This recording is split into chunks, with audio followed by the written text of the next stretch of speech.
Okay, योद्धा के बारे में बात करते हैं और बात करते हैं कि किस तरीके से ये डिफरेंट है शेरशाह से। तो शेरशाह जहाँ पर एक बड़ा अच्छा सा फाइन बैलेंस बना के रखती है, जहाँ पर आपको बहुत ज्यादा प्यार हो जाता है देश से, बहुत ज्यादा प्यार हो जाता है मेन कैरेक्टर के साथ, और आपको कहीं ना कहीं जज्बात जागते रहते हैं कि देश के लिए कुछ करते रहना है। और आपके जज्बात जागते रहते हैं कि जो हमारे सोल्जर्स हैं, ब्रेव सोल्जर्स हैं, वो किस तरीके से बॉर्डर पे लड़ते रहते हैं और किन कंडीशंस के अंदर लड़ते रहते हैं।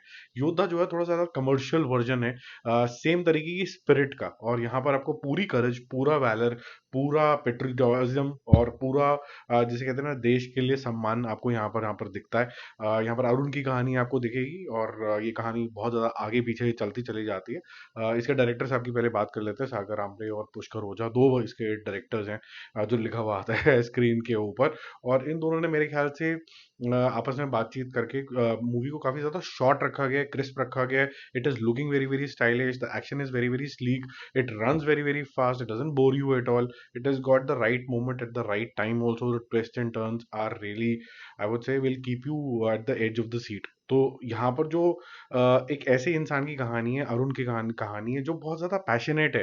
वो देश के लिए भी सपना रखता है, अपने फादर को प्राउड कराने के लिए भी सपना रखता है। और जब आप बहुत पैशनेट हो जाते हो तो कई बार रूल ब्रेक हो जाते हो, और उस रूल ब्रेक करने के बाद एक हादसा होता है जिससे इसको ऑलमोस्ट गद्दार साबित कर दिया जाता है। अब एक हाईजैक भी इन पैरेलल है। क्या हाईजैक के लिए इसको ब्लेम किया जाए? क्या ये बहुत बड़ा ट्विस्ट है जो ट्रेलर में आपको कंफ्यूज करने की कोशिश करी जाती है?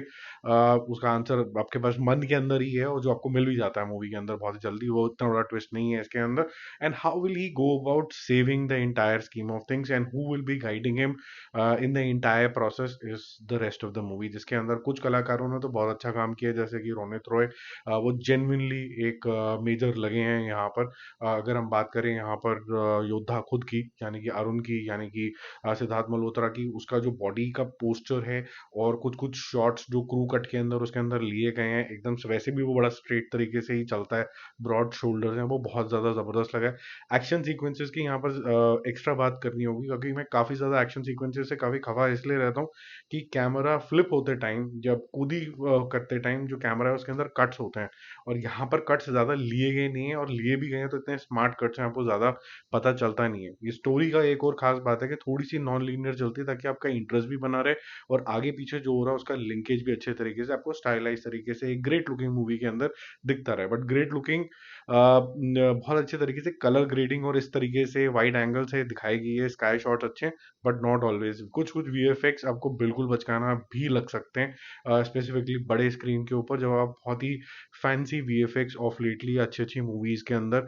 देख चुके हो। बट फिर भी इस तरीके का एक्शन है जो कि बहुत सेटिस्फाइंग लगता है सिद्धार्थ मल्होत्रा के ऊपर, जो इसको कॉम्पनसेट कर देता है। जैसे कि मैंने बोला, कुछ ट्विस्ट हैं, कुछ एक आधा जबरदस्ती का आपको कंफ्यूज करने के लिए रखा गया है, बट एक्चुअली में मूवी काफी स्ट्रेट फॉरवर्ड है। मेरे को सबसे ज्यादा खुशी मिली इसकी एडिटिंग को लेके, जिसके अंदर काफी ज्यादा फास्ट चलती है।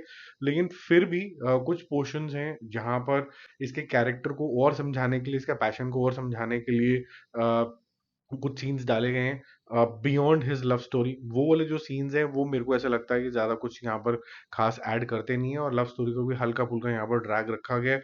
यहाँ पर और ज्यादा शॉर्ट रखा जा सकता था, ताकि इसके कैरेक्टर के ऊपर आप बहुत ज्यादा ध्यान दें। तो Siddharth otherwise has been very very good. Raashi Khanna is sweet and their chemistry is looking good. एक आधा गाना है वो भी मतलब ठीक ठाक सही है। Disha is still in the learning phase. उसका डायलॉग डिलीवरी अभी भी ऐसा लगता है कि वो सोच रही है डायलॉग और फिर डिलीवर कर रही है। एक और जो मुझे बहुत ज्यादा कमी सी लगी इस मूवी के अंदर, which I was really looking forward to was जो जो कमांड सेंटर है, बहुत ज्यादा वीक था इसके अंदर। बहुत ही बचकाना तरीके का कमांड सेंटर था, वो लग ही नहीं रहा था कि अथॉरिटेटिव है या फिर कुछ इस तरीके की प्लानिंग कर सकता होगा ताकि वो अरुण को हेल्प कर पाए हाईजैक की सिचुएशन से बाहर आने के लिए। सेकेंडली, ये जो सिचुएशन बनाई गई प्लेन का एंड में जो इंजन के साथ, वो मेरे को थोड़ा अजीब लगा। उसकी वो इतनी जरूरत नहीं थी उसकी। और तीसरी चीज जो फाइटर में मुझे प्लस पॉइंट लगा था, कि सोल्जर और सोल्जर के जो आगे उसके साथ दोस्त हैं, वो सारे भी कुछ ना कुछ स्टोरी के अंदर कंट्रीब्यूट करते हैं। वो सिर्फ नेम सेक के लिए नहीं है, हालांकि हीरो जो होता है वो थोड़ा सा सुपरसीड कर जाता है। यहाँ पर आसपास इसके मंडली होगी, लेकिन वो सिर्फ नेम सेक के लिए हो जाती है, ज़्यादा कंट्रीब्यूट नहीं करती है, ठीक है। लेकिन at the end of it अगर आपका टेक अवे लें अगर कोई मूवी का, तो अगर आपको पेट्रियाटिक फीलिंग आई तो मेरे ख्याल से मूवी इज अ विन, जिसके लिए मैं इसको 3.5 स्टार दूंगा। It could have been much better because it's a very straightforward kind of story, को बहुत ज़्यादा मेजर ट्विस्ट एंड टर्न नहीं है, लेकिन इनग्रोसिंग है, इसलिए 3.5। Bye bye.